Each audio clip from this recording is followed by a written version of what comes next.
Hey, what's going on YouTube? Alabama Reloader here. So, as you can tell by the title of the video, we are diving off into the world of barrel tuners. And this is something that you can go and watch a million videos on YouTube about. Go look at all of the content Eric Cortina produces, all of the interviews he's done, whatever, right? Go watch all that stuff if you want more in-depth information about barrel tuners, how they work, all that fun stuff. Because essentially it's just black magic. So pretty much, I gotta we need to step back a little bit and talk about how we reached the point that we have reached where now I have a tuner on my barrel. So pretty much take it back all the way to roughly 2015. Yeah, late 2014, early 2015. That's when I started reloading. That's when I got into it and fell in love with it. And from that moment until now, the cartridge that has really been frustrating for me to load the most has been 308 Winchester. And very similar to Johnny's reloading bench, you can go watch his 308 series, and I believe he even talks about it. He struggled for a long time to have a really accurate and good shooting 308 platform set up, all that fun stuff. It was just never a cartridge that he could just load accurately, no matter, the rifle, the components, you throw it together and it shoots well. That's been my experience in 308 as well. And it doesn't matter the rifle, the component, combination, bullet type, bullet manufacturer, grain weight, the powder that's chosen, you name it, across multiple rifles. It's never been an easy cartridge to load for, in my experience, right? That might be different for everyone else other than me and old Johnny, right? It might be, everyone else might just throw together a load in 308 and everything just shoot wonderfully. It's never happened for me. It's always been a struggle to find a good load. Whereas on the flip side of that is 6.5 Creedmoor, 6mm Creedmoor, those cartridges, 223 Remington, those cartridges, it almost didn't matter what I threw, what combination I threw at the particular firearms chambered for those rounds, they could always shoot very well. Not the case with 308. When it's ugly, it's really ugly. So that's been my experience. And a little disappointed, but this CVA Cascade in 308 has kind of followed in that same path of not necessarily just coming out of the gate and impressing me in terms of accuracy, right? There's definitely accuracy to be had. I've shot some decent groups with it. Really been focused mostly on testing Shooter's World match rifle powder in it, so it's not like I'm running a full gamut of powder selection and really wringing this thing out and then coming to that conclusion. It's just seems to be we're starting off down the path that I've already been down with several other 308 projects in the past, right? So before I dive off too deep into more load development and using more components and all of that stuff, I wanted to give a barrel tuner a try. And you guys will know my number one recommendation for places to shop, Mr. Big Guns over in Huntsville, Alabama. Shout out to Matt and all those guys down there. They do an amazing job. Just great customer service, product selection. Really anything firearms related. If you're wanting to get into competitive shooting, they can guide you in that because they do that as well. So you need to build a setup, more than happy to help you with that. If you want to get into competitive 22 shooting, that's something they're really big in that arena as well. So it's if you want to go from the competitive side all the way down to the novice who has no idea which end the bullet comes out of on a gun, they can serve your needs and help you out with whatever you need. So that's what's amazing about those guys. Really love going down there and just hanging out, getting a cup of coffee, seeing what's new in the store. And that's the other thing, they carry such a wide variety of product in terms of price point, name brand, you name it. It just, from the budget end, the very budget minded Savage axis that they produce, all the way up to whatever you want to spend on a Bergara Premier or Browning X Bolt or whatever, and everything in between. And so I went with the CVA Cascade. Been not necessarily blown away by the accuracy that's been achieved so far. So I was in there walking around, looked in their case, one of their cases, and they had a couple of these guys. Adaptive Tuning System by Kinetic Security Solutions. And it's a pretty unassuming box, right? Just a little cardboard box labeled hunting, right? Adaptive Tuning System, 5/8 by 24 on the threads. And that's this guy. And it was sitting there, right next to it they had the comp version, which is larger. I think it's stainless, but it was a much larger barrel tuner. And I've seen these a few times, and they're definitely intriguing.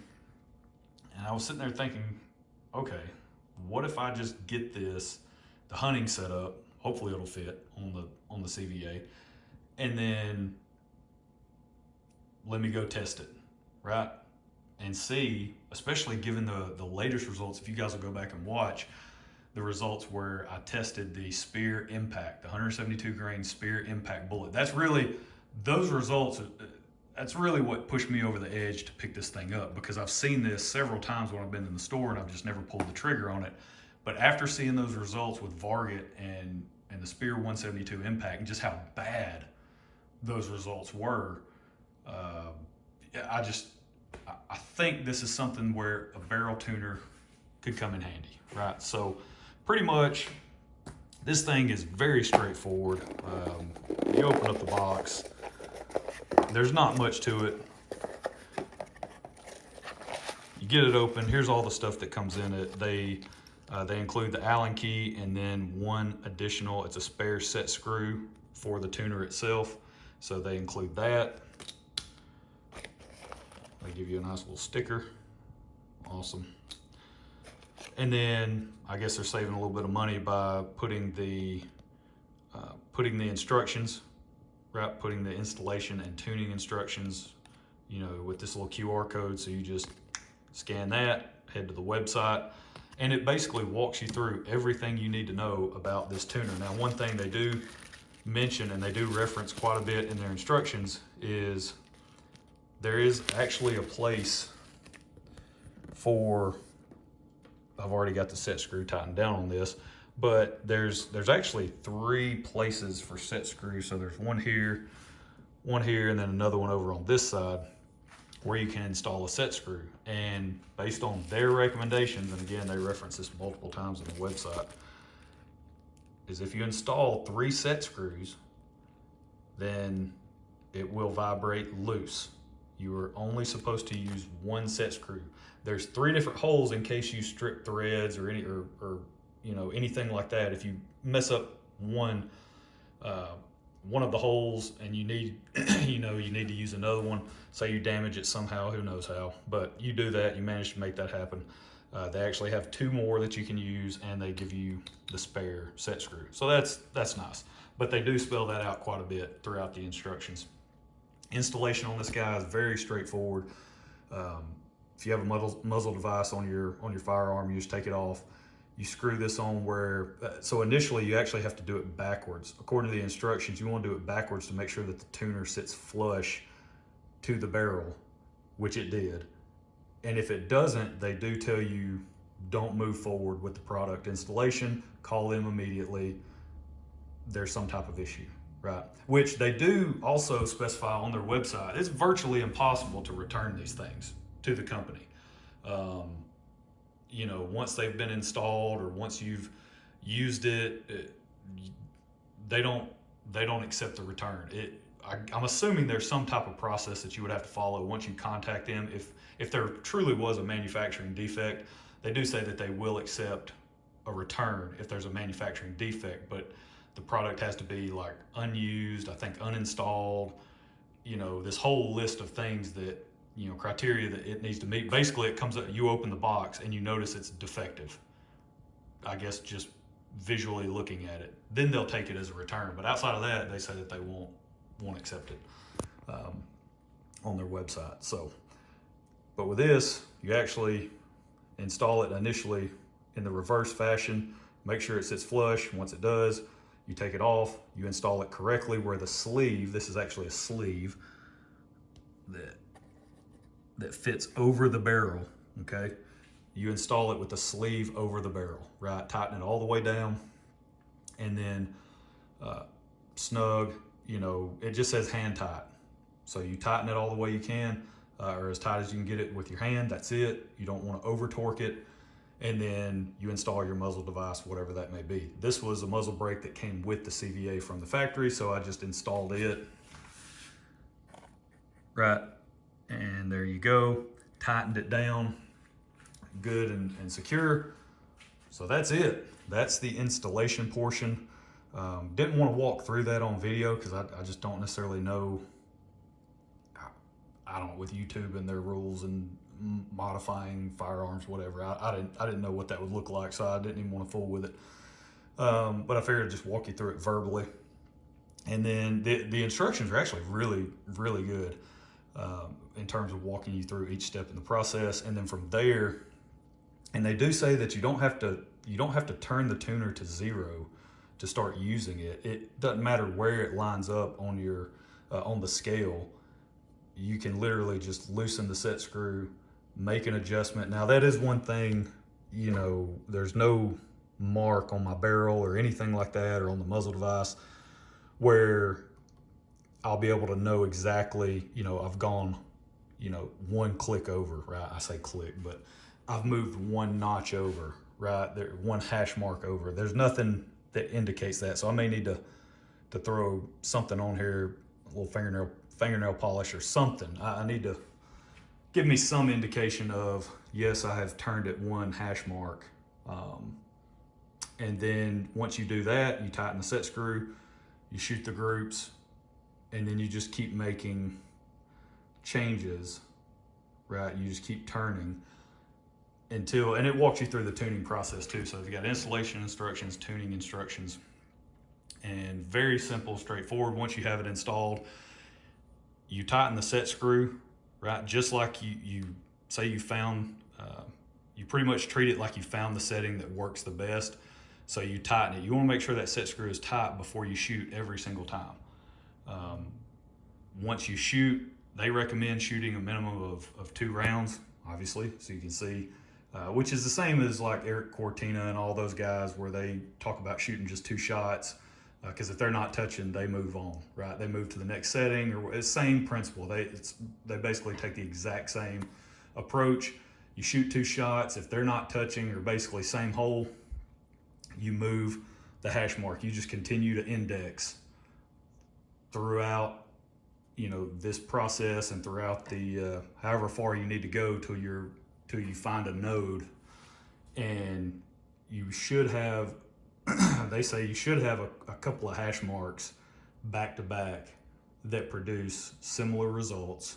And once you do that, that's when you know you're in a node, and they recommend setting it in the middle, tightening it down, and you're good to go. But obviously you need to check the set screw periodically, make sure it's still tight, make sure you're still within tune.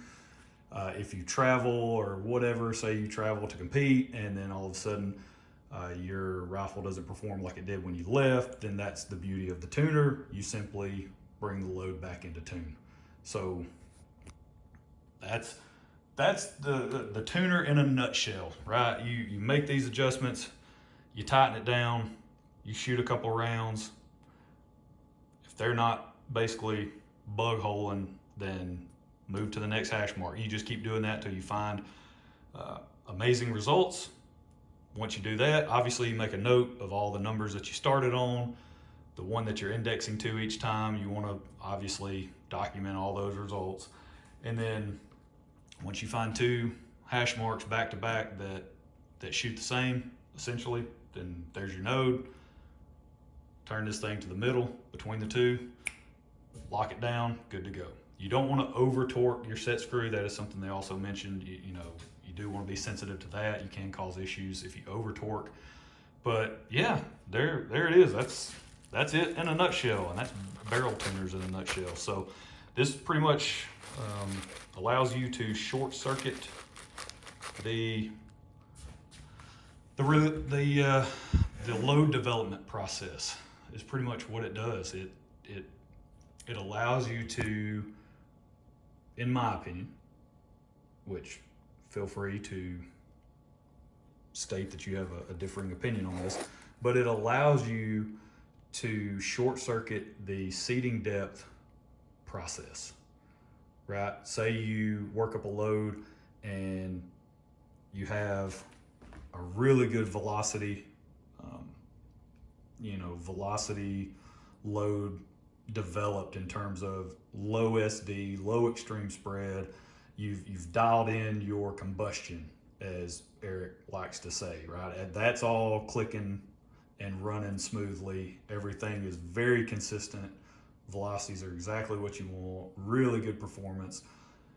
Shot after shot, test after test, this load just continues to perform. But on paper, in terms of accuracy, it's not necessarily where it needs to be. Well, you would go back and do a seating depth test after you've identified the velocity and the combustion portion. Now you go into a seating depth to bring the load into tune and find the seating depth that works the best. You're essentially doing the same thing with the barrel tuner. You're adjusting this weight on the barrel, right? And that will have an impact on the accuracy of the load. And so pretty much you just load to your seating depth that you would normally load to, and then you go and make adjustments here instead of tweaking your seating depth. So we'll see how it goes. I plan on loading up some more of the Varget and the 172 grain Speer Impact, since that shot like absolute garbage, and I would like to see how this tuner does with that type of setup. So that's it. You guys stay tuned, because I feel like we're gonna stay tuned. No pun intended. I just thought that was funny.